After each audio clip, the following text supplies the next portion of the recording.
Hey, Let's do a mini tutorial today. To say I'm obsessed with this top would be an understatement.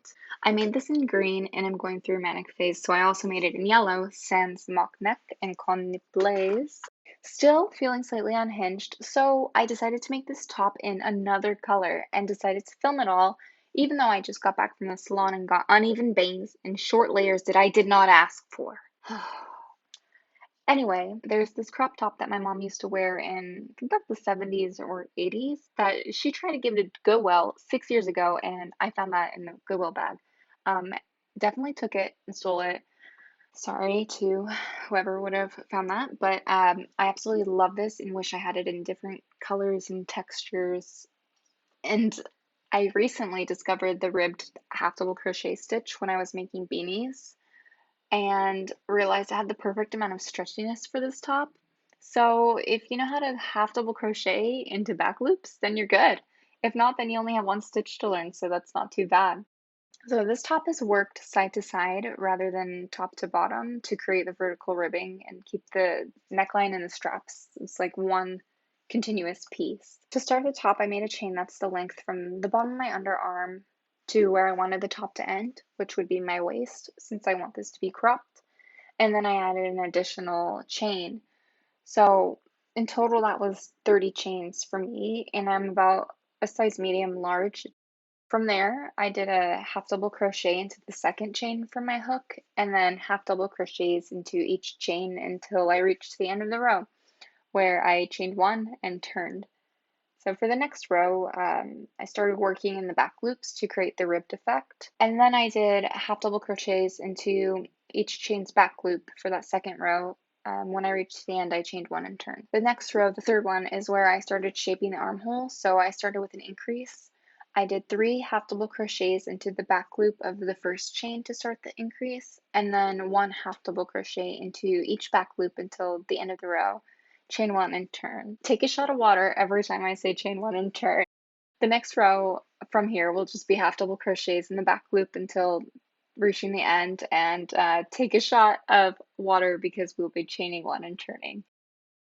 So now comes the second increase at the beginning of the, what is that, the fifth row? The beginning of the fifth row will be the second increase.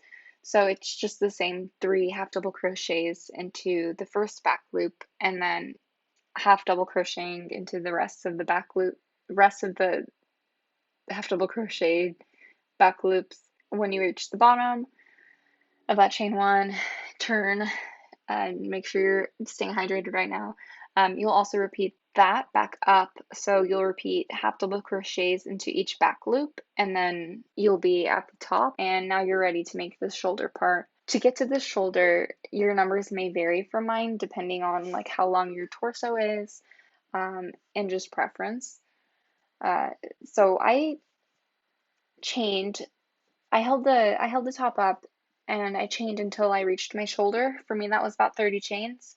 To make it more custom to you, just hold it up and see if that's too long or too short, or maybe it's just right. Once you figured out how many chains you need, you can half double crochet into each of them until you reach the rest of your work that you were working on before, and then you'll half double crochet into the back loops of all of those existing half double crochets, chain one and turn. The rest of this part is just half double crochets into back loops, and you'll follow that for about 6 rows. And your numbers may be different depending on your body, like everyone's body is different. That was just how many rows I needed to reach my neck, and I also wanted to keep an even number so I wouldn't have to cut the yarn and then reattach another part. Try to keep it even if possible. It makes it much easier to decrease. Continue to hold it up and check as you go, as you're holding up your work, to check to see if it'll fit. I recommend standing and then also keeping in mind how ribbing is a little stretchier than just normal. Like ribbing can be stretchier. Because my first attempt of that green one you saw, the green one was my first one. But before that, there was a trial one. I was measuring, but I was sitting down on the sofa and measuring on top of a sweater while I had to cut on myself.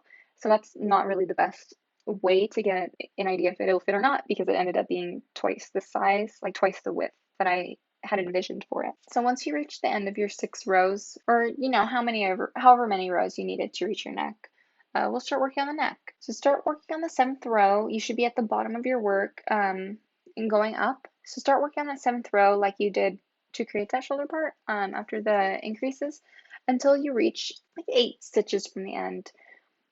This should end right under where probably like the neckline of your favorite t-shirt would hit on you. You'll chain one and turn from there, and then half double crochet back down and then back up, so 2 rows of that length. When you're on the next row, you'll just stop another 2 stitches early, and this kind of like tiered decrease right there made more of a rounded neckline for me in the front. From there, I chain one and turn, and then continue half double crocheting into each back loop, and do that until you reach a width you're comfortable with for your neck. Then the rest of the front is mirrored from here, so keep in mind, like however many you do of this second decrease down, just stop there and do an increase from there. So when you go back up to finish the other half of the neckline, you'll need to chain 3 to make up for those 2 half double crochets that were skipped. That 3 counts for the 2 half double crochets plus the chain 1. Then you'll half double crochet for two rows, and then you'll chain 9 when you need to go back up to the shoulder and make up for the 8 skipped stitches. 8 skipped stitches and 1 chain is what that chain 9 makes up for. And then you'll do that for 6 rows. And I'm using even rows for this because then I can decrease at the end of a row and increase at the beginning. When you finish the 6 rows for the shoulder, or however many even number of rows it took you, you'll be at the bottom again of your work. So you'll just start working up the 7th row as normal, and then leave 30 chains alone. Then just chain 1 and turn, pretend you're at the end of a row. And then now you're going to be doing something just a little bit different for shaping down the armhole.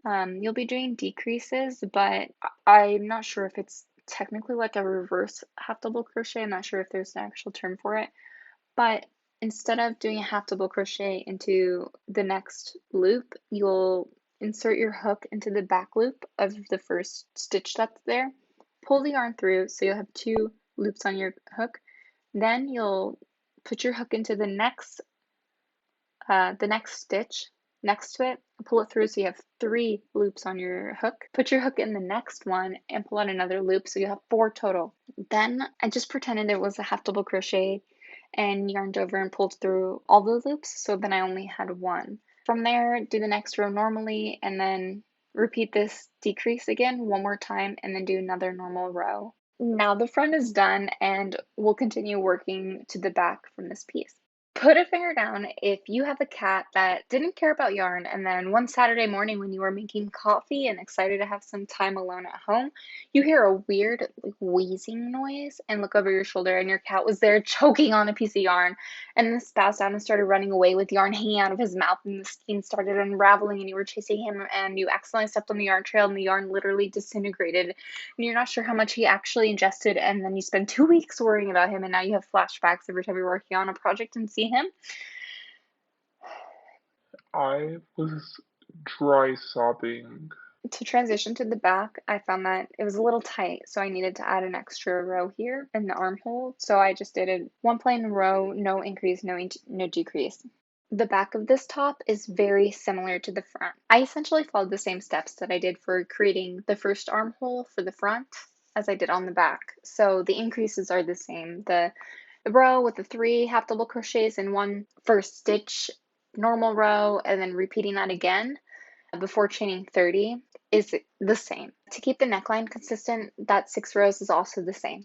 The only difference between the front and the back is that the front has 2 kind of tiers down to create a neckline that's more rounded. The back only has 1, and that decreases 2 stitches. That is so the mock neck has a place to sit and isn't lumpy at the back of the neck. And I kept this shorter bit for the same amount of rows as the front neckline piece, and then I changed 3 to make up for those 2 half double crochets and 1 chain, and did the other shoulder. You'll do the decrease for the armhole the same way that you did the front. And when you get to the end of this, you'll do 1 last row of half double crochets into the back loops to match the extra one you did when transitioning to the front. So both sides are even.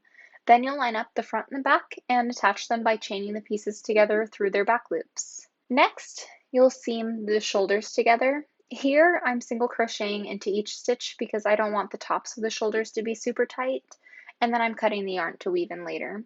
You can slip stitch or a mattress stitch if you prefer. Just make sure you're working on the inside of your work so when you flip the piece right side out, the seams won't show. You'll do the next shoulder the same way too. Once both shoulders are seamed, you'll do single crochets around the neckline so you have a smoother path to add the mock neck. As you do this, you'll notice that the more like angular parts of the neckline from the increases and decreases will start to round out. And when you get to the end, you'll have two options. If you don't want a mock neck, you can just cut the string and weave in the ends. If you do want a mock neck, then you'll slip stitch into the first chain. From there, you're going to chain up. I chained 8, and then I did half double crochets into those chains. So this 8 chains are the height of the mock neck. Double check to make sure that's the height you want yours to be. I didn't really want a turtleneck, but I didn't want something super short. I wanted something kind of in between, but more toward a shorter neck. So play around with the number until it's the length that you want. When you reach the collar, going down those half double crochets, you'll slip stitch into this single crochet that you made around the collar.